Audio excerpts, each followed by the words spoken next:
Եզրագծիցային կողմ հայտնված մարդիկ և մարդկային ճակատագրեր յուրաքանչյուր աշխատանքային երեկո բարև ձեզ դուք միացել եք երկրի գլխավոր թոքշոուին և հայտնվել կիսաբաց լուսամուտներից ներս։ Քրիստինե Գալստյանի մայրը կյանք տվեց իր առաջնեկին և ընդամենը վայրկյաններ անց զրկվեց սեփական կյանքից։ Մոր մահից հետո Քրիստինեն զրկվեց նաև հորից և հայտնվեց մանկատանը, որտեղ էլ ծանոթացավ, ապա ամուսնացավ Գրիգորի հետ։ Ինչպես 4 տարվա համատեղ կյանքում ամուսինները 4 երեխա ունեցան։ Ինչու Քրիստինեի համար 2014 թվականի մայիսի 11-ի լուսաբացն արցունքոտ դարձավ և արդյոք այդ արցունքների համար նա սեփական մեղքի բաժինն ունի։ Արցունքոտ լուսաբաց, կիսաբաց լուսամուտներից ներս։ Դիմավոր ենք մեր հյուրն այսօր Քրիստինե Գալստյանն է։ Համեցեք։ Բարի երեկո, շնորհակալ եմ կիսաբաց լուսամուտներին դիմելու համար։ Կարծես ձեր կյանքը հենց ծննդաբերության օրից մայրիկի ընթացավ այնպես, ինչպես ոչ բոլորի մոտ։ Մաման ծննդաբերության ժամանակ մահացավ և իր ընկերուհին վեկալեց ինձ պահելու համար։ Վեկալելու պահից հետո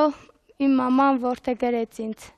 Որդեգրելով, որ երեխա չէր կարողանում ունենալ այդ նպատակի համար, որովհետև վավշե երեխա չուներ։ Իսկ հայրիկը ձեր։ Հայր ունեի, բայց որ գնաց Ռուսաստան ու տիրություն չանելու համար։ Ձեզանով չէր զբաղվում ընդհանրապես։ Այսինքն հայրիկը համաձայն է եղել, որպեսզի ձեր մայրիկի ընկերուհին, ում դուք հիմա մայրիկ եք ասում, խնամքով ձեր զբաղվի, նա մեծացնի ձեզ։ Հա։ Նա է հանձնել։ Հայրիկը ընդհանրապես ձեզ դաշնակցությամբ չէր զբաղվում։ Դե որ արդեն մամաս որ չէր կարողանում երեխա ունենալ, այդ դրա պատճառով իմ մաման վեկալեց ինձ պահելու, որ իր երեխա երբ որ երեխա ունենար։ Իսկ երբ իմացաք, որ կինը, որ ձեզ մեծացրել է, ում դուք այսօր մայրիկ եք ասում, ձեր բիոլոգիական մայրը չէ, պարզապես նա է ձեզ մեծացրել։ Դե ես որ եկա արդեն ուսումնարան սովորելու, իմ մաման ասեց, որ թղթերի մեջ իմ ծննդականն է, էլի պիտի վեկալեի, որ բերեի հանձնեինք Տիկին Շաղոյանի։ Ես այդ ժամանակ ես իմացա, որ թուղթը որդեգրման թուղթ էր, որը գրած էր Քրիստինե անունով, դե Քրիստիկն է պարզապես ես էի։ Ձեր խնամող մորը, ոչ թե ձեզ ծնող մորը, հարցրեցիք պատմության մասին, նա ձեզ պատմեց, թե թաքուն էր պահում։ Դե ինքը խաբում էր, չէր ուզում, որ ճշմարտությունը իմանայինք, որովհետև դե որ ցանկացած մի աղջիկ է, որ իմանար, որ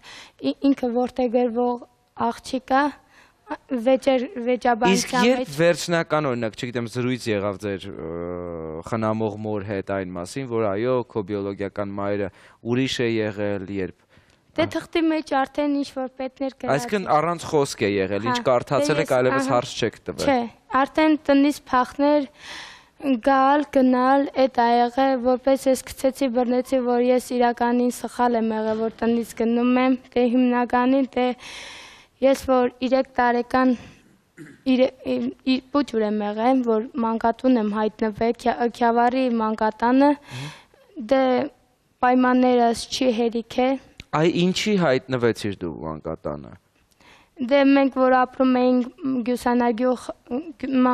Գյուսանագյուղում, դե այդ ժամանակ դե իմ մաման արդեն ապրում էինք մեր հոր հետ։ Դա երկրաշարժի տարիից հետո էր արդեն, երբ հայրը հենց տունը կորցնելուց հետո ձեր գնաց արտագնա աշխատանքի Ռուսաստան։ Որ ինչ որ գնաց իմ պապան Ռուսաստան, որ գար տուն ճարեր, գար մեզ տաներ, այդ դրանից հետո էլ իրանից ոչ մի տեղեկություն, ոչ մի բան չենք ունեցել։ Դու միակ երեխան ես եղել ծնողներիդ, հայրիկի ու մահացած մայրիկի։ Հա։ Լավ, բիոլոգիական մայրդ մահացավ, բայց այս մայրդ ինչի է քեզ բանկատուն հանձնում 3 տարի։ Այսինքն կարողանում է հոգալ քո կարիքները միայն 3 տարի։ Չէ, դե որ տուն չունեինք, տունը երկրաշարժ ժամանակ որ բլավ, տուն չունեինք, ասելով որ տանեմ մանկատուն ժամանակավոր ա տվե, ժամանակավոր, որ տուն ունենանք գանք։ Իսկ ինչքան տևեց այդ ժամանակավորը։ Դե մինչև 11 տարեկան վաղտս մնացել եմ մանկատնում։ Շատ էր, հաճախ էր քեզ այցելության գալիս էր, գնում էր, տանում էր, խաղցնում էր, ասենք ինչ որ անհրաժեշտ է, ժամանակավոր վեկալում էր, տանում էր, բերում էր, տենց։ 11-ում քեզ հետ վերցրեցին։ Հա, արդեն 11 տարեկան հասակիս իմ ծնողը ինձ վեկալելա, բերելա արդեն 14։ Հետաքրքիր է, որ Քրիստինեն ամեն կերպ արտահայտվում է այդ կնոջ մասին, որպես ծնող, ինձ համար դա շատ հաճելի է անկախ նրանից, որ մայրիկդ նույնիսկ դժվարություններով պայմանավորված քեզ ինչ-որ ժամանակահատված կյանքի մանկատանն է թողել։ Այդ ժամանակ, երբ կյանքը փոխվել էր որոշակի հանգամանքներ նաև մայրիկի կյանքում։ Նա կապվել էր մի տղամարդու հետ։ Հա, երկրորդ անգամ էր արդեն ամուսնացել։ Ահա։ Որ երկրորդ անգամ որ ամուսնացել է, արդեն ես մանկատնում եմ եղել։ Արդեն մեզ հատկացրել էին հանակացարան, Մանալիկի հանակացարան էին տվել մամայիս, որ մամաս արդեն ապրելատ է, իրանք չէին իմանում, որ մի աղջիկ էլ կար, ես էի, իհարկե, իմ պուճուր աղբոր հետ գրգած եկել է մանկատուն, ու մանկատնից ինձ վեկալել է, որպես ես էլ երախուն։ Ինչպես էր վերաբերում ձեզ այդ տղամարդը, Արտակը։ Դե ինքը խմող, հարբող, հարբեցողի մեկներ, խփող, վիրավորող մի անձ ա եղել, որ ասեմ ինձ սիրել է, հարգել է, ծեծում էր։ Հա, ծեծում էր, վիրավորում էր, ինքը չի սիրել, չի հարգել, որպես իրան աղջիկ ինքը չի ընդունել, այդ միտքը իրան դուր չի եկել, ասելով որ տար ուրդեղից որ իրան վեկալել ես տարը տեղ, մամաս վիճվել է հետը, ասելով որ իմ աղջիկ սա, ես կպահեմ, իրան այդ միտքը դուր չի եկել, դրա համար էլ ինքը թողեց գնաց, ասելով որ դե որը տենց է, ես կգնամ տուն կճարեմ, կգամ կտանեմ, գնաց ու գնաց, ոչ եկա, ոչ էլ։ Նրանք համատեղ կյանքից նաև ունենում են իրենց երեխային, ճիշտ է։ Գոքորն է ծնվում, եղբայրդ։ Աղբերս։ Դա խանգարող հանգամանք էր նրանց, թե հակառակը օգնող էր հարաբերությունների մեջ։ Դե որ ես մեջտեղում չլինեի։ Լավ կլիներ։ Այսինքն շատ ավելի խանգարող դու ես Արտակի համար եղել։ Դե որ իրա ժառանգը չեմ եղել։ Այդ խնդիրն եղել։ Դե այդտեղից էլ ասել էին, որ տար շպրտի մանկատուն, թող ինքը տեղ մնա, իրան պետք չի, որ մեր հետ լինի, մի խոսքով այդտեղից վեճաբանություն, կռիվ էս են ու այդտեղից արդեն վեճերը գնում է, կռիվները։ Մայրիկը մնում է միայնակ Արտակին վռնդելով տանից։ Դու և փոքրիկը, որը 5 ամսեկան է լինում այդ ժամանակ։ Բայց միևնույն ժամանակ մայրիկը ցանկություն ուներ, որպես դու ուսումը շարունակեիր։ Հա, 8-ամյա կրթությունս։ Ինչ որոշում կայացրեցիք։ Ես արդեն սովորել էի, պրծել էի, արդեն իմ դիրեկտորը դե որ ինձ հարգելով, սիրելով ու պատվով ինձ ուղարկեց կրթահամարի երկրորդ ուսումնարանում։ Ասելով, որ այդտեղ քեզ ավելի լավ կլինեն, ավելի լավ ուշադրություն կգրավեն քո ուսումը տանելու համար, որտեղ այդտեղ արդեն մենք մնում էինք։ Հատուկ կրթահամալիր ընտրվեց։ Դե ես եմ։ Դե ցանկությամբ էր։ Ում ցանկությամբ։ Էս ցանկությամբ էր։ Ում ցանկությամբ։ Մեր։ Ձեր ում։ Իմ։ Քո մայրիկի։ Իմ։ Ինչի քո ցանկությունը։ Դե ես միշտ ցկտել եմ, որ այդ մի բանը գոնե մի կյանքովս մեկ գոնե ինձ պիտանի լինեմ։ Ինչ իմաստով։ Բարսավիրության, թե ես եմ սովորելու, այդպես։ Մասնագիտության որակավորում ստացար որպես վարսահարդար։ Հա։ Ահա, Աշխատել ես երբևէ այդ մասնագիտությամբ։ Դե ես իմ տան մեջը կտրում եմ, երեխեքիս մազերը սարքում եմ, թե որ ցանկություն լինում է, իրանց մազերը սարքում եմ, ֆենում եմ։ Փաստորեն հատուկ կրթական համալիրը այս դեպքում դարձավ ոչ միայն մասնագիտական ձեռքբերման, այլ նաև անձնական ձեռքբերման տեղ։ Փոքրիկ դադարից հետո մենք կխոսենք նաև ապագա տղամարդու, ամուսնու եւ երեխաների հոր մասին։ Երկրի գլխավոր թոք-շոուի տաղավարում հեռու չգնաք։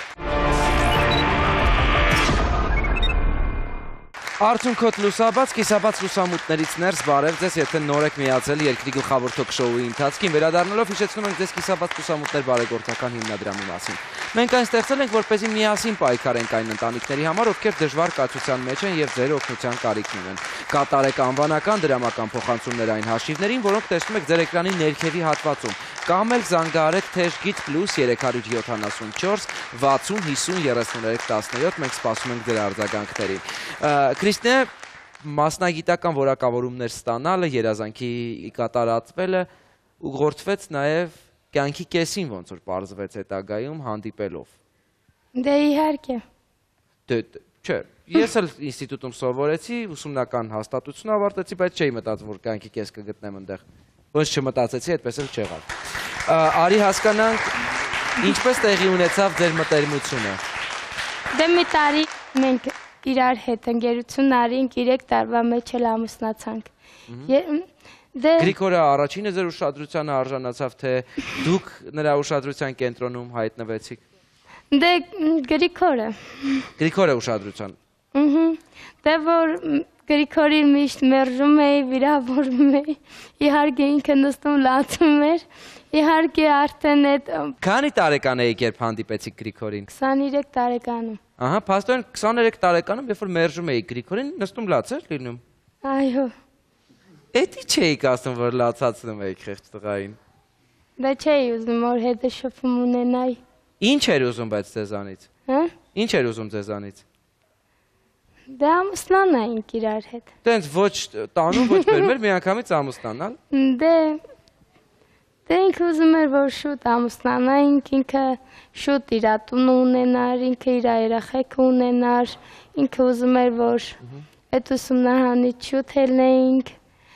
Տենց էլի։ Այդ ինչքան համոզեց Գրիգորը, որ համոզվեցիր։ Դե ես եմ, դե ճիշտ ասած, որ ես էլ համարյա լավ կյանքով չեմ ապրել, ես եմ լավ խնամքի տակ չէի, ասելով, որ կանի ամուսնանամ, կարող է ինքը այդ կարիքները ամեն չոքա։ Ինչ տեսակ էր Գրիգորը։ Հանգիստ։ Հանգիստ էր։ Որտեղ ձեր ընտանիքը ստեղծվեց, ինչ բնակարանում։ Դե արդեն տունը հատկացրել էին Հրազդանում էին հատկացրել 2 սենյականոց, որը արդեն մեծ ձեռից վեկալեցին, տվեցին մի սենյականոց, որը իմ տեքրոջ ձեռից էին վեկալել այդ տունը։ Այդ տունը իրանք վաղտին ծախել էին, որը մենք չէինք իմացել, որ այդ տունը ծախված է, մենք մնացել էինք այդ տան մեջ, այդ տան մարդը եկել էր մեզի ասելով, որ այդ տնից ելեք, մեզ հատկացրեցին միկրոշրջանում,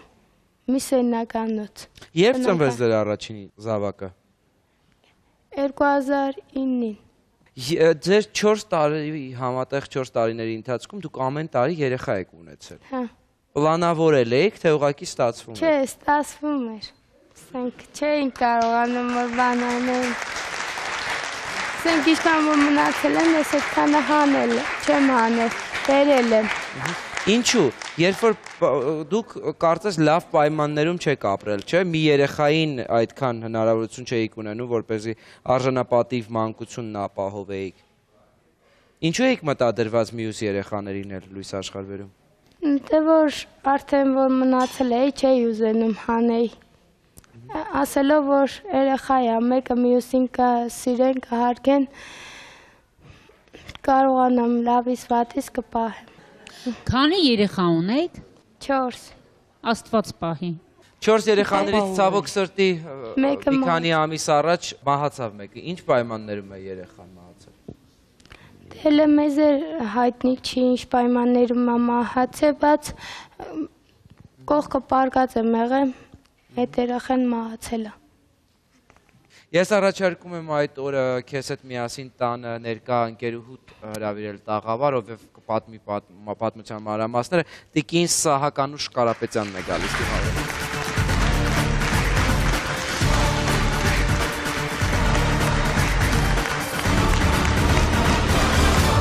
Բարի երեկո, Անուշ, իրականում ինչ է պատահել այդ օրը երեխայի հետ։ Դե երեխուն լողացրել ենք, ժամը 9-ն էր իրիկունվա։ Երեխուն լողացրեցինք, հետո փաթաթեցինք, կատ տվեցինք, խաղացրինք, քնեց, առավոտ լուսաբացին վեր կացանք ժամը 9-ին։ Ժամը 9-ն էր, վեր կացա, որ գնայինք կոֆետների խմենք, հետո նայեց տենամ, երեխու բերանից փրփուր ա դուրս գալի։ Հետո մաքրեցի, ես ասի երևի հետ ա տվել։ Հետո ձեռ տվեց երեսին, ինք այդ երեխան արդեն մահացել էր, իրար չէր գալիս։ Երեխան առողջական խնդիրներ ունեցել էր։ Ոչ, չի լաց եղել։ Բուժ զննումը բոլոր տեսակ անհրաժեշտ պրոցեդուրաները կատարված են եղել երեխայի։ Այո։ Որտեղ եք ծննդաբերել։ Հրազդան, միկրոշրջան։ Երեխան ոչ մի առողջական խնդիր չի ունեցել։ Ոչ։ Ես մի 2-3 անգամ տարել եմ բժշկի, ասելով որ երեխան լավ է, ոչ մի կարիք չունի, քանի անգամ տարել եմ բժշկի, ասելով որ քո երեխան շատ նորմալ է, ոչ մի բանի կարիք չի զգում։ Երեխան ի ծնե անընդհատ փխցման խնդիր է ունեցել, ասում են։ Հա, հետ տվել է երեխան, բայց երբ որ կաթը ուտելու ժամանակ երեխան հետ էր տալի բժիշկին կանչելով, որ բժիշկը գան նայի, ասում էր, որ երեխան լավ է, նորմալ է։ Մանկաբույժը ինչ ասեց բա։ Բժիշկը ասում էր լավ չես կերցնում, մի քանի անգամ է կերցերա։ Հերձեցին այդ երեխան։ Հա։ Հետո ինչ պարզվեց։ Գնում են, որ իմանամ, վիրավորում են, կոպտում են, վիրավորական խոսքեր ասում, ճամփու են դնում։ Ո՞վ է ձեզ վիրավորում, կոպտում եւ հետ ուղարկում։ Դե դիագահերձող բժիշկը, ասելով, որ ծնողի մի թողեք գա, թող իր անգերուին իր երեխուն բերի, բանը մի թողեք, որ դիագին մոտիկ գնա։ Անուշ, դուք եք չեք հետաքրքրվել, եթե իրականում սահմանափակումները ծնողի հոգեվիճակին են։ Դե են։ ես հարցրել եմ, իրանք չեն ասել ոչ մի բան, ասել են մենք էլ չգիտենք։ Դատական բժիշկը պիտի հաստատեր մահը։ Դատական բժիշկը պիտի արձանագրություն կազմեր, ձեզ ասեր, ձեր երեխան ինչից է մահացել։ Հիմա դուք չեք հետաքրքրվել, դու ձեր ամուսինը չի հետաքրքրվել, ձեր ընկերուհին չի հետաքրքրվել, ինչից է այդ ամեն ինչը։ Հետաքրքրվել են, գնացել եմ, ծնդագանը ես տարել եմ, որ մանվան թուղթը հանեի, իրանք ինձ ծնդագանը վեկալեցին, ասեցին Երևանա գնացե, ասեց, դուք իրավունք չունեք հələ որ իմանալու, ասեց մինչև չգա Երևանից։ Դեռ պատասխան չկա, հա, փաստորեն երեխան ինչից է մահացել։ Ոչ։ Հենց հիմա փոքրիկ դադար, որից հետո մենք կլսենք Քրիստինեի տեքրոջ վարկածը ինչի է երեխան մահացել, նա ունի սեփական դիտարկումները այս հարցի շուրջ։ Հեռու չգնաք։ Արդյունքոտ լուսաբաց, կիսաբաց լուսամուտներից ներս։ Մենք վերադառնում ենք հեռուստատեսային տաղավար, բարի երեկո, եթե նոր եք միացել մեր ընթացքին, ապա ծանոթացեք մեր այսօրվա թեմային։ Քրիստինե Գալստյանի մայրը կյանք տվեց իր առաջնեկին եւ ընդամենը վայրկյաններ անց զրկվեց սեփական կյանքից։ Մոր մահից հետո Քրիստինեն զրկվեց նաեւ հորից եւ հայտնվեց մանկատանը, որտեղ էլ ծանոթացավ, ապա ամուսնացավ Գրիգորի հետ։ Ինչպես 4 տարվա համատեղ կյանքում ամուսինները 4 երեխա ունեցան։ Ինչու Քրիստինեի համար 2014 թվականի մայիսի 11-ի լուսաբացն արդյունքոտ դարձավ եւ արդյոք այդ արդյունքների համար նա սեփական մեղքի բաժինն ունի։ Արդյունքոտ լուսաբաց, կիսաբաց լուսամուտներից ներս։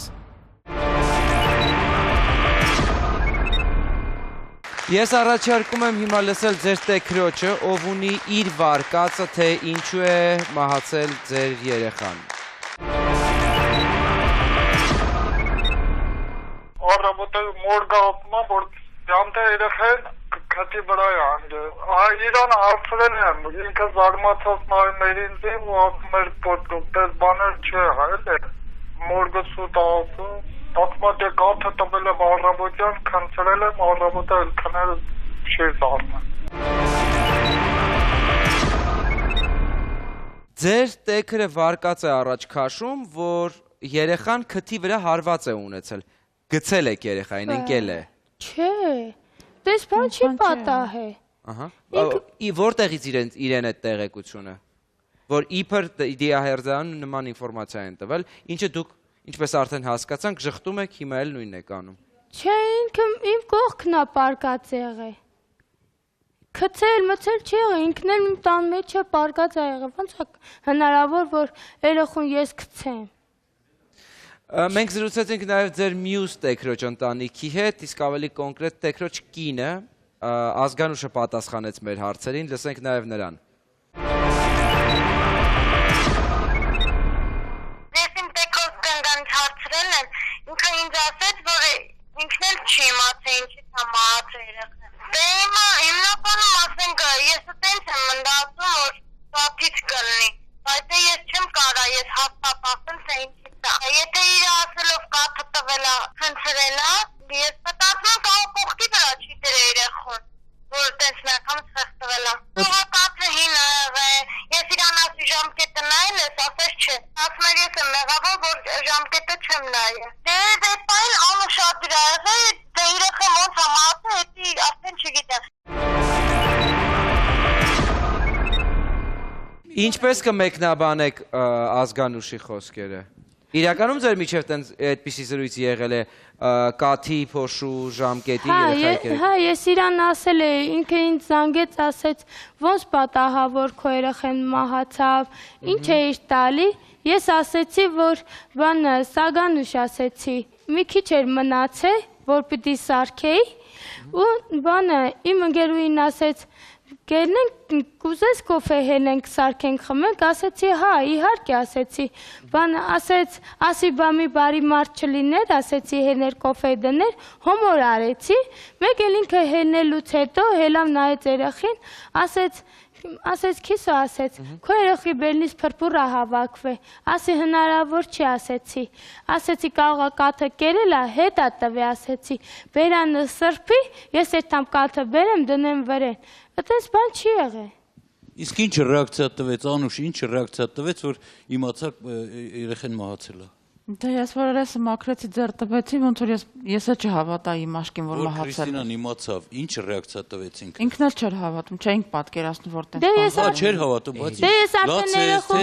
դե ես արդեն բանը, այն փոճուր երեխիս մոտն էի արդեն ես, բանը դե երեխուն պարկեցրեցի տեղը, բանը ոտս չգիտեմ ինչին կպավ, այտենց հնգագետին հասա այդ երեխին, ձեր տվի ճակատը, տեսա որ երեխեն քարացած էր, երեխեն վեկալեցի ձեռս, ճվացի հարևանին, որ հարևանը մի օգնություն ցուցաբերել, ինքը վախեցավ, չցուցաբերեց այդ օգնությունը, ես հազիվ ձեռներս դողալով այդ համարը իմացա ոնց էին հավաքում, ես հավաքեցի, կանչեցի, որ սկորին եկավ, նայեց, ասեց, որ մի մոտիկ գնացեք, ասեցի խի, ասեց լավ ու հելավ դուրս, ու արդեն տենամ, արդեն մի քանի, հելը մի 10 րոպե էլ չանցած, տենամ արդեն միլիցեքով շրջապատեցին ընձի։ Մենք զրուցեցինք նաև ձեր մյուս տեքրոջ հետ, պարոն Էրիկի, ահա թե ինչ են նա ասում ձեր ընտանիքի և առհասարակային պայմանների մասին, որով դուք շրջապատված եք և որտեղ մեծանում են այդ երեխաները։ Փնտիրանոց էլ մի տասեմ։ Ինչքան էլ իրան ասել եմ, մաքուր բայ քեզի մարդունել եմ ասել, էլի իրանք իրանց շարունակել են։ Ես ոչ էլ ոնց որ չուզենամ էլ մտնեմ իրանց տուն։ Երեխեք հա մեղքս գալիս հետում եմ, մոտիցս այնյան չեն հետում։ Դուրս եմ գալիս հետևից լացելով հելնում են։ Ասում են ավելի լավ է քո հետ մնամ, քան թե իրանց հետ մնամ։ Ինքանին հիվանդացը տալ են, հիվանդանը դելի հետ է բերել։ Ես բան եմ հասկանում այդ կնոջից, ես вообще ոչ հարցին սիրել եմ, ոչ էլ որ ասեմ հա, ես մտածում եմ կարող իր պատճառով է եղել, հա, բան պատճառով լինի, ինձ ասում են որ բանից է, անիչ է, ասում եմ քնել է առավոտ շուտ էլ է մահացել։ Մի սթափ խոսք մենք եթե իրականում հասկանանք, պարոն Էրիկից մենք լսեցինք, իրականում ճիշտ գնահատական ստեղծված իրավիճակին, այսինքն այն իրավիճակին, ինչ մենք տեսանք այդ տանը։ Դուք ասում եք ավի մի սենյականոց բնական է, բայց ոչ բոլոր մի սենյականոց բնականներն են այդ պայմաններում։ Հասկանում եք, մաքրությունը պայմանների հետ բացարձակ կապ չունի, ինձ թվում է։ Համենայնպես դա ձեր պարտականությունն է եւ երեխաներին փնթի պահելը այդքան էլ ճիշտ չի, ինչը ձեր դեպքում արկա է։ Ես մի բան եմ ուզում ասել, այ մենք ստեղ լսեցինք բացառությամբ վերջի տեքոր, հա, ամեն մեկը տեքոր կինը, տեքրը, ամեն մեկը ինչ-որ բաներ էին ասում երեխայի մահվան կապակցությամբ։ Երևի ավելի ճիշտ կլինի, որ սպասեն բոլորը եւ տեքրները եւ տեքոր կանայք եւ մանավանդ մայրը բուժմետ էքսպերտների Պարոն Միքայելն ասաց, որ իր տեղեկություններով դիահերձանից իրեն հաղորդել են, որ երեխան քթի վրա հարված է ունեցել, այսինքն գլխի վրա ընկած է եղել։ Ճիշտ է, բայց դեռ օֆիցիալ մենք բան չունենք, չէ, տեղեկություններ չունենք։ Այ երբ որ լինեն օֆիցիալ տեղեկությունները եւ մենք բոլորս պետք է երևի դրան սովորենք։ Այո, արձանագրությունը թող լինի, նոր այդ ժամանակ տեքրները եւ տեքոր կանայք թող մեկնաբանությունները անեն, որովհետեւ մի բան փնթի պահելը, մի բան փաստորեն մեղադրելը 3 հիմա արդեն երեխա ունեցող կնոջը, դա փաստորեն ստացվում է, որ իրան մեղադրում են ինչ-որ հանցանքի մեջ, որ նա ոչ պատշաճ ձևով չի մեծացնում։ Ներողություն, որևէ մեկին հետաքրքիր չէ, թե ուր է հայրը այդ երեխայի եւ ինչ արձագանք է նա տվել այս ամենին։ Գնացել է Ռուսաստան, չի։ Այո, Ռուսաստանի Դաշնությունում է այս պահին արտագնա աշխատանքի եւ իհարկե մենք կապվեցինք նաեւ Գրիգորի հետ։ Նայեք, թե ինչ է նա հեռախոսի միջոցով մեզ պատասխան տալիս։ Կոնկրետ չեմ էլ իմանում ինչից է այլ է։ Ինքը զանգեց մի անգամ ինձ ասեց, որ սենց բան ա եղել, ես էլ ջղայնացա հայոյեցի, ուզում էի թռնել, ասեցա լավ աշխատեմ, ոնց կլինի, ես թողենք գնայի էլի Հայաստան, էլի գումար ծախսի բանան։ Դե մի քիչ հայոյեցի, բանանեցի, ինքն ա երեխեքի մոտը կազմի, ես գիշեր ցերեկ աշխատում եմ, որ Հիմա բան ա եղել է, ես ինչ Վերջին արտահայտության վրա եմ ձեր ուշադրությունը հրավիրում, դե բան է եղել է, Տիկին Անտոնյան։ Ինքը այդ երեխային տեսել է։ Ձեր ամուսինը երեխային տեսել է։ Այո։ Իսկ ձեր ամուսինը երեխաներին գումար հատկացնում, հա։ Հա, այո, իհարկե, հա։ Իսկ եթե գումար է հատկացնում, ասենք, ինչի է ձեր պայմանները նման, անմխիթար։ Եվ ուշադրություն որևէ մեկը չդարձեց հագերի փորձագետնել այն հանգամանքին, որ պարոն Էրիկը ասում է, որ երեխաները պարզապես ամեն անգամ նրա այցից հետո ցանկություն չունեն տուն վերադառնալ։ Լավ էլ այդ խոսքերը լսեցի, վրաչ, պարզապես շոկի մեջ եմ, ինձ թվում է։ Ես շոկի մեջ եմ, չեմ կարողանում։ Հիմա ես ասեմ, եթե դա եղել է դժբախտ պատահար, որովհետև չեմ կարծում նա այնքան ոչ adekvat է, որ այդպիսի բան աներ։ Դա երևի թե եթե կհաստատի փորձագետը, հա, այնտեղ դա արդեն օրինական կասեն երեխան ուրեմն հարված է ստացել դրա համար է մահացել, դա դժբախտ պատահար կլինի։ Քրիստինե, դուք ձեր մեղքի բաժինը տեսնում եք երեխայի մահվան մեջ։ Ես իմ մեղքի բաժինը մենակ այն ժամանակ պետք է իմանամ, երբ չէի կարողանում կերակրել, այդ ժամանակ ես դիմեցի բժշկին ասելով, որ բանը չեմ կարող կերակրեմ։ Ես տարա բժշկի, իրանք տեսան իմ պայմանները, ասելով, որ դե կերակրի, ասեցի չունեմ։ Իրանք ինձ հունանայուհի տվեցին իրանց կողմից, ասելով, որ վերջանա, էլի կգաս, էլի կտանք։ Հիմի տվե պրծել եմ, այդ 3-ը տվել եմ, հիմի մի հատն է բացել եմ, տվեցի կես նանգեմ, համարյա մի ամանկեղներ, որ պիտի սարքեի, Ես չեմ կարծում սա կերից Իսկ այդ կատից մնացած երեխաները կերել են։ Այդ կատից մնացած երեխաները կերել են։ Մենակ այդ պուտուրերը վերցրել են էքսպերտիզայի։ Կերը վերցրել են էքսպերտիզայի։ Ոստիկանները, որ եկան, կերը տարան։ Չէ, արդեն այդ կերը մի քիչ էր մնացել այդ ամանի մեջը։ Լցրել եմ այդ բանը արդեն այդպես տարը շպրտել։ Հա, ոչ մեկին պետք չի եղել։ Անուշ, ձեր ընկերուհին խոսքի ընթացքում ամուսնու սկսեց լաց լինել, ինչի։ Ինքը ամուսնու խոսքերից լաց չեղավ, ուղղակի իր տեքոր խոսքերից լաց եղավ։ Որ իր ինքը տենց բան չի եղել ընդհանրապես։ Ես իրան 2 տարի եմ ճանաչում, իր երեխեքը իրանից երբեք չեն բողոքել։ Դե այնտեղ տեքրը ասեց, որ չեմ սիրել, իմ չսիրած հարցն է։ Չէ, բայց անձեն աչքով էլ հասկանալի է, որ ոչ սթափ վիճակում է գտնվում Քրիստինեն, ճիշտ է։ Եվ այսօր 3 երեխա չնայած նրան, որ ավագը 4 տարեկան է եւ այդպես շարունակ մեկական տարեքային տարբերությամբ երեխաները շարունակել են ծնվել։ Այդ երեխաները ըստ ձեզ ապահով ձեռքերում են։ Հա։ Ինքը միշտ էլ նորմալ է պահել։ Նորմալը ո՞րն է, դա մեր պատկերացումներով գուցե եւ տարբեր են։ Ներեցեք մակրությունը։ Նորմալը գիտեք ոնց իմ ասելը որն է, որ ինքը ոչ մեկի դուրը չի ծեծել, որ սոված եղած վաղը չի գնացել դուրը ծեծել, ասել հաց տվեկի նորմալի մասին չի։ Հասկանալի է, Անուշ ջան, ես ուզում եմ մի բան ասել։ Մի վարքյան եւս մեկ դաթար, որից հետո մենք վերադառնում ենք կիսաբաց լուսամուտների տաղավար, հասկանալու համար իրականում այս ընտանիքում լուսաբացները պիտի շարունակեն արդյունքոտ լինել։ Արդյունքոտ լուսաբաց կիսաբաց լուսամուտներից ներս։ Բարև ձեզ, եթե նոր եք միացել մեզ, մենք շարունակում ենք մեր այսօրվա թողարկման ընթացքը, հիշեցնելով ձեզ կիսաբաց լուսամուտներ բարեգործական հիմնադրամի մասին։ Մենք այն ստեղծել ենք, որպեսզի միասին պայքարենք այն ընտանիքների համար, ովքեր դժվար կացության մեջ են եւ ձեր օգնության կարիք ունեն։ Կատարեք անվանական դրամական փոխանցումներ այն հաշիվներին, որոնք տեսնում եք էկրանի ներքևի հատվածում, կամ զանգարեք թեժգիր 060 50 33 17։ Քրիստինա, իրականում հիմա արտասվում եք, որ որևէ կերպ իրավիճակը չի փրկելու։ Մենք հավաքվել ենք այստեղ հասկանալու համար մի պարզ ճշմարտություն, որից հետո ենք հայլել, որ կարելի է անել, մենք անկեղծ ասած անհանգստացած ենք ձեր 3 զավակներով։ Ձեր ամուսնու քիչ առաջվա անտարբերությունը ինձ մի բան է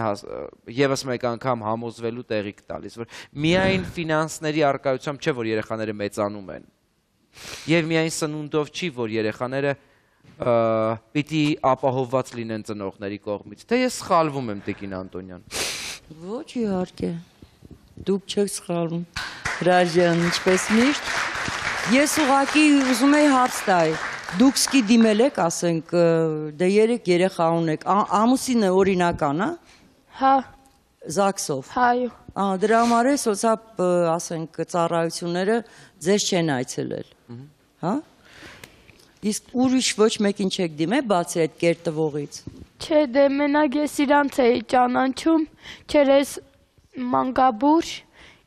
իրանցով եմ ստացել էդի։ Իսկ մանկաբույժը փոքր դուք կրսկի երեխա ունեիք, չէր գալիս տուն։ Չէ։ Իրենք պարտավոր են, չէ՞, միջև ասեք 1 տարեկան հաճախում պետք է հաճախեն, գան, տեսնեն երեխան ոնց է, լավ է, ոնց։ Ձեր պայմանները ինչպիսին են։ Դե Դա մանկաբույժի Մեզ եկած տեղեկությունների համաձայն ձեզ այցեր կատարել են, իրականությանը համապատասխանում են։ Այցի եկել են ձեզ մանկաբույժերը։ Մի 2 անգամ են եկել, որից հետո ես եմ զանգահարել, ոչ եկել են, ոչ էլ։ Լավ, Քրիստինա, քեզ համար ծանոթ դեմ կա այստեղ։ Փորձագետների շրջանում նստած։ Այո։ Շատ լավ։ Ներկայացնեմ Հանրապետության համար 2 հատուկ կրթահամալիրի ուսումնական գծով փոխտնօրեն պարոն Հայկին Նիկողոսյան, բարի երեկո, շնորհակալ եմ հրավերությունելու համար։ Բարև ձեզ։ Դուք ճանաչում եք այս ընտանիքին, իսկ ավելի կոնկրետ ճանաչում եք Քրիստինային եւ նրա ամուսնուն, որովհետեւ նրանք ձեր ուսումնանն են ավարտել հենց։ Այո։ Ինչպիսի տպավորություն ունեիք, ինչպիսին են նրանք որպես մարդ, ինչպիսի բնութագիր կտաք նրանց։ Անկեղծ ասեմ, իրանց ամուսնությունը, իրանց ընտրությունը ինձ մի փոքր զարմացրել։ Ահա, ինչով։ Որտեւ իրանք բնավորությամբ լրիվ հակադիր կողմերում են գտնվում։ Քրիստինեն ակտիվ,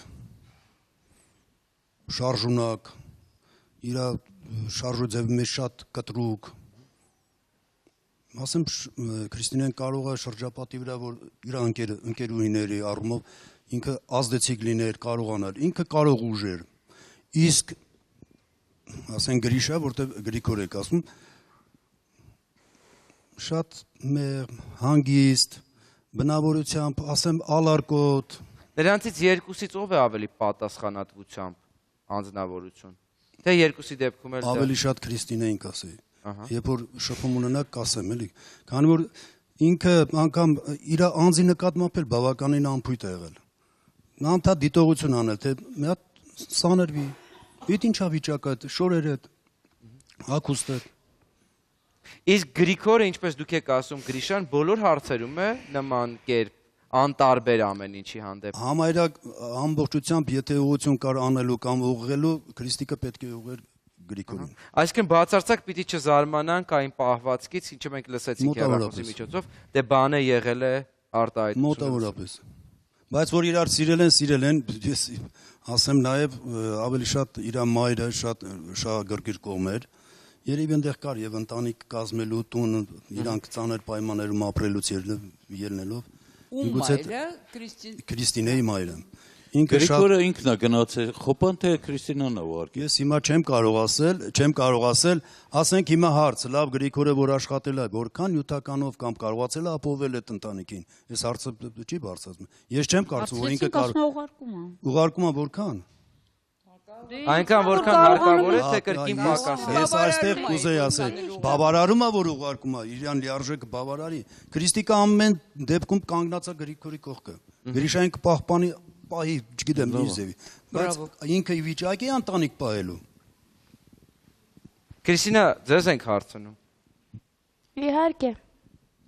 Որքան գումար է ուղարկում, ամեն ամիս կամ որքան։ Ամեն ամիս չէ։ Ահա, ասա։ Այս մի ամիս է որ գնացել է 20 ռումնա 20,000 ռուբլի աղերգե։ Բայց քիչ է 20,000 ռուբլի։ Չէ, եթե դա միանվագ է, քիչ է իհարկե, որովհետև բայց մի ամիս չկա որ գնացել է։ Շատ լավ, բայց այս ընտանիքը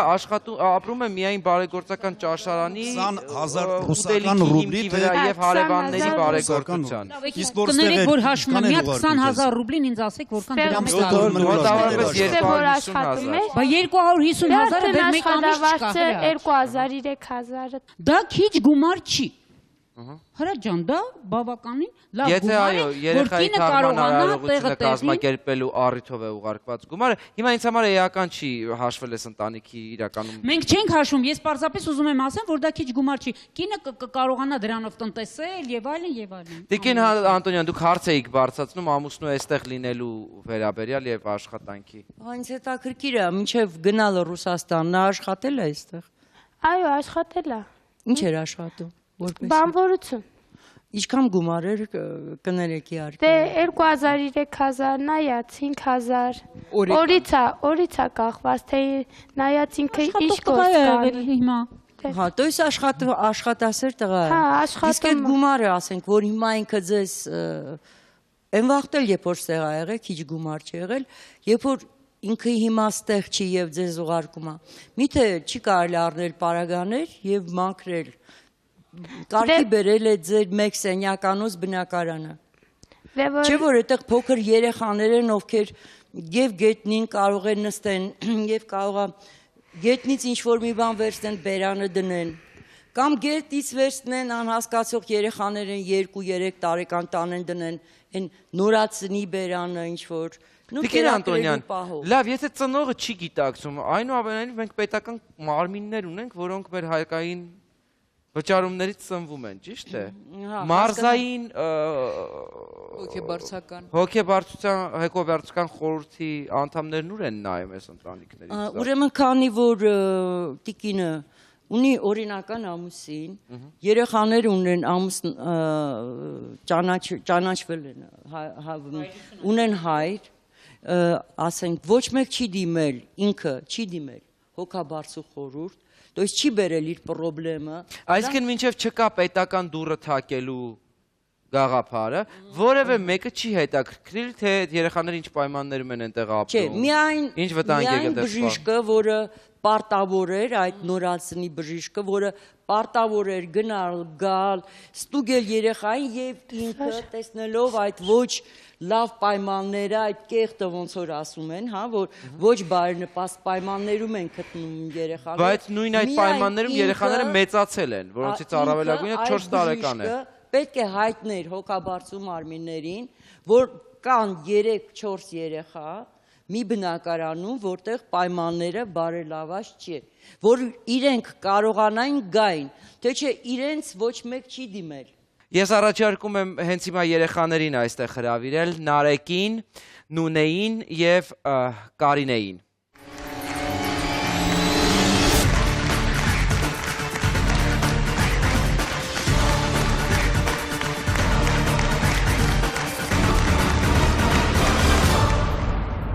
Մեկը մեկից սիրուն երեխաներ են ինչպես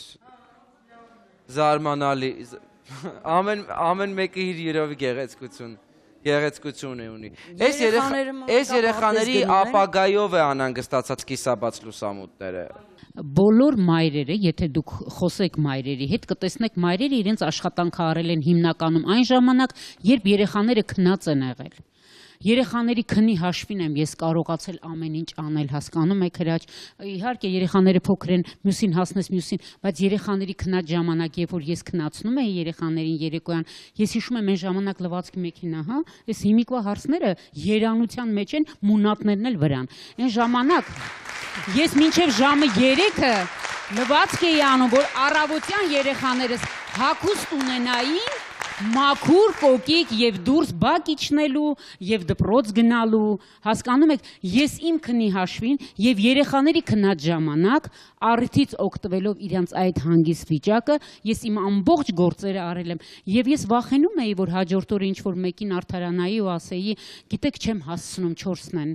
Ես այդպիսի բան վախեցել եմ ասել։ Ես ուզել եմ միշտ իմ դուռը բացեմ ու բոլորը տեսնեին, որ ես ամեն բան հասցնում եմ։ Տիկին Ծատուրյան, զրույցի ամենասկզբի Քրիստինան իմ հարցին, թե ինչու 4 տարվա ամուսնական կյանքում յուրաքանչյուր տարի երեխա էր ծնվում, պատասխանեց, դե այդպես էր ստացվում պարզապես։ Իրականում մեզանից յուրաքանչյուրը գիտակից է այն ժամանակ, երբ որ պլանավորում է այն ամենը, ինչ տեղի է ունենում։ Իհարկե։ Մենք պիտի զգանք պատասխանատվությունը, հասկանանք։ Այս դեպքում անձեն աչքով էլ հասկանալի է, որ չկա պատասխանատվության եւ ոչ մի զգացում։ Ու գուցե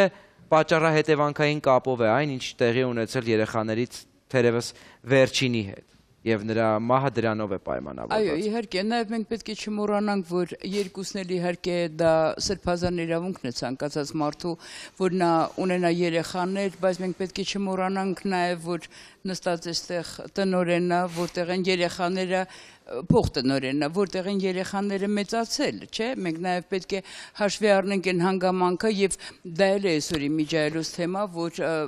եւ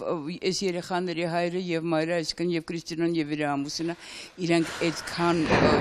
ասենք, զարգացած մարդիկ չեն եւ նաև մենք պետք է ունենանք երևի համապատասխան ինչ որ մարմիններ, որոնք գուցե ուղղություններ ցույց տան այս կարգի մարդկանց, գուցե իրենց բացատրեն, գուցե ասեն, հա, նաև շատ քայլերը, որ միջև հիմա պարզ չի, ասենք, թե երեխաները, ասենք, թե երեխան ինչից է մահացել, չէ, նաև գուցե Քրիստինան ուղղակի այդ գրագիտությունը չունի եւ էդ էլ է, չէ, այսօր հարցը։ Բայց երեխաների խնամքի մեծացնելու հարցում, եթե մենք նայենք պարզապես որպես հանգամանք այն 3 երեխաներին, որոնք այստեղ են, պիտի հասկանանք, որ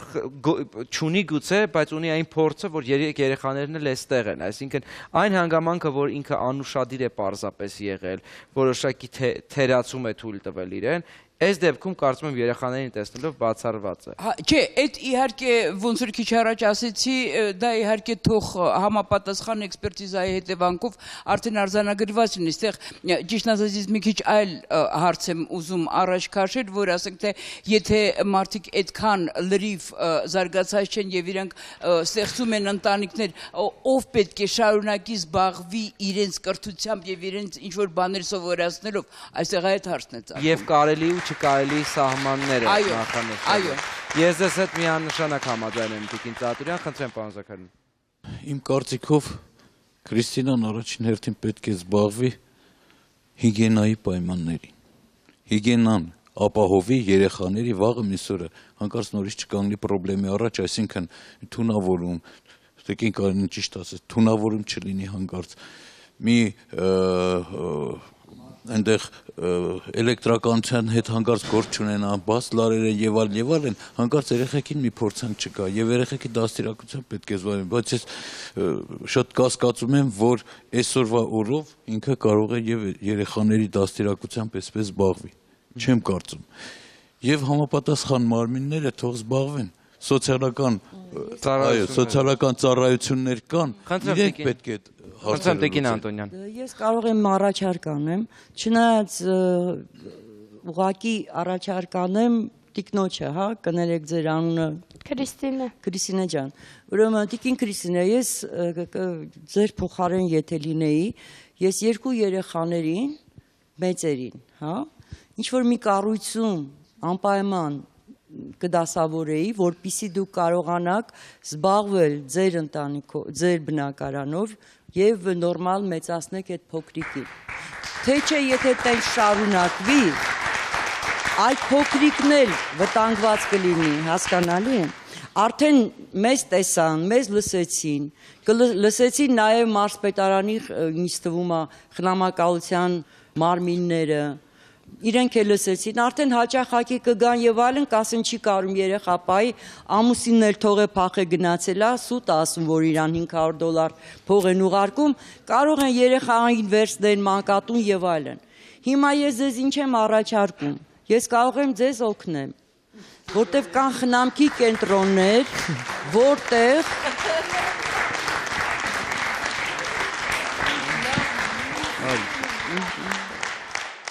Ուրեմն յուրաքանչյուր խնամքի կենտրոն,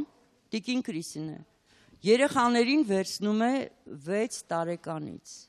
Ես կարող եմ դիմել սոցիալ նախարարություն եւ իրենց օգնությամբ ձեր 2 երեխաներին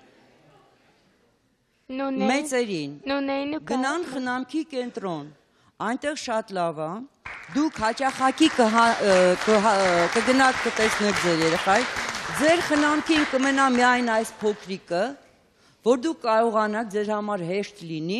գոնե ձեր ընկերուհին թե ով կողքից ձեզ կօգնի, դուք կարողանաք կամ կքնասնեք երեխային, որտեղ մեկին 4-ն են, մեկը քնում է, մյուսը արթնանում է, մեկը լացում է, երևի հնարավորություն չի լինում